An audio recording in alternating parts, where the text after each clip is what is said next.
J-Man from musicmarauders.com here with Tim and Andrew of Railroad Earth. How you guys doing tonight? Good. Doing really good, man. Excellent. Good to see you, Tim. Thanks for having us out tonight. Appreciate it, man. We're having here. 3 nights at the Ogden Theater on the brink of selling out.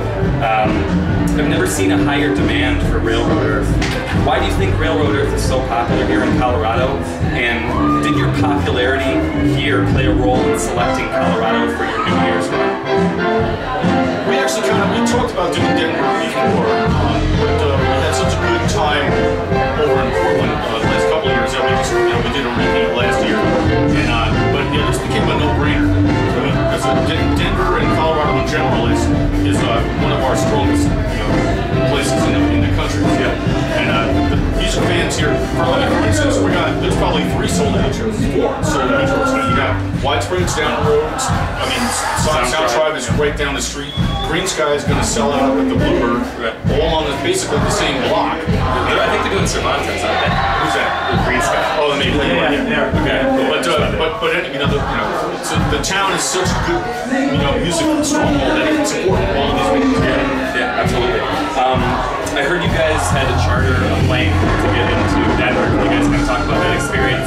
Yeah, I'm going from Florida. I didn't even know this was going on, actually. We were all supposed to fly in the day before yesterday's show, and my flight got delayed 10 minutes, and I had to rush to make my connection. It was great. I got here this morning. I was hanging out. So a 10-minute delay for you. Yeah, I was hanging out, having dinner, relaxing in the hotel.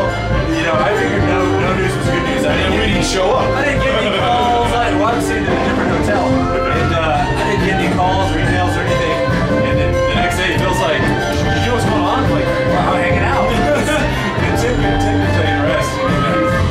Well, it was a nightmare. We were in the Newark airport, and on the way in, everything's fine. Your flights, your seats are guaranteed. And when we got there, our 1:45 flight, I noticed on the departure board now said 6:15. So that's not good news. And then when we got to the gate, it was 5:15, so that's better. And the plane was supposed to show up at 4:30, and at 4:20, guess what? A woman comes up to the mic and says, "Flight 728 to Denver has been canceled." And like everybody that was sitting down just got up and like a herd of buffalo went down to the help desk, where which there was no help available. No, there's nothing, and they couldn't.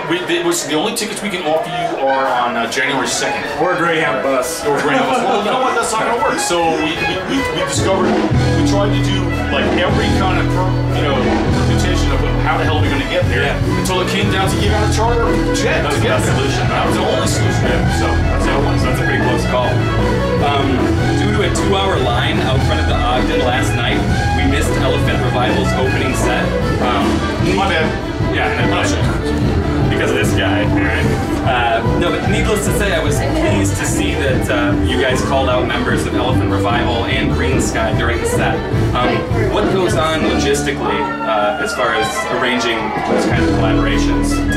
Well, you travel and you play a lot, you make a lot of friends in other bands, and sometimes, especially when you're playing 3 nights of shows like this, you kind of break something a little out of the ordinary. It can certainly get hectic. I mean, everyone's just, you're down in the dressing room and it's like, here, check out this riff, this is the tune, and then you just throw them up there. So you guys do rehearse, or you just call out the keys? No, it's not really rehearsal per se, but you're just like, here's how the song goes, acoustic in the dressing room. You just get everyone up, and it's funny because it's just like I said, it's something to kind of break things up on a road like this. And it actually got into some cool spaces. We had some builds going in there, things that the way those tunes never would go.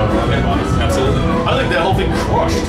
Yeah, that's right. If they can be hit or miss, you never know how the collaboration that's going to go. It could be what's known in the business as a cluster plug. Yeah, exactly. This actually turned out to be. But it translated very well. Yeah, I thought so too. Certainly. What are your musical plans for the remainder of your time in Denver? Bloody Mary Breakfast, Everyone Orchestra?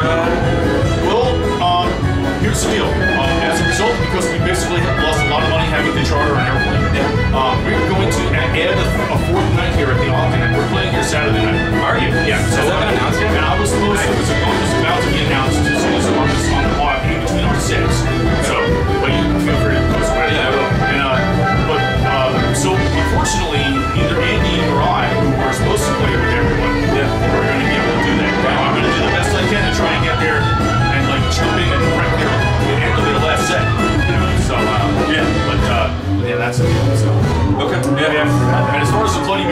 Yes. Yeah, absolutely. I mean, why not? What is Railroad Earth's focus going into 2011 here? What are you guys going to focus on? Is it more tour dates? Is it, you know, more fans? Is it publicity? And what's the focus? Well, you know, move up, roll, keep going. You know, we got a record to promote. It still has legs. It's still going on. Yeah, I mean, really, the record's only a few months out now. So How's the response to the record been so far? Well, we debuted it on, I'm sorry, it debuted number 156 on the Billboard chart. So, like, you know, I have absolutely no, it probably tanked from there. I don't know, but that's all good news. I saw some jam band publications also had it listed as the #1 album of the year. Yeah, jambands.com. Did you see that article? Yeah. Oh, yeah. Someone did the top 10. They picked our score. That's nice. That's cool. I mean, I'll take it. Well, and the thing to note about the way the album did on its initial release was, yeah, I mean, you know, it's obviously your first release, your first week.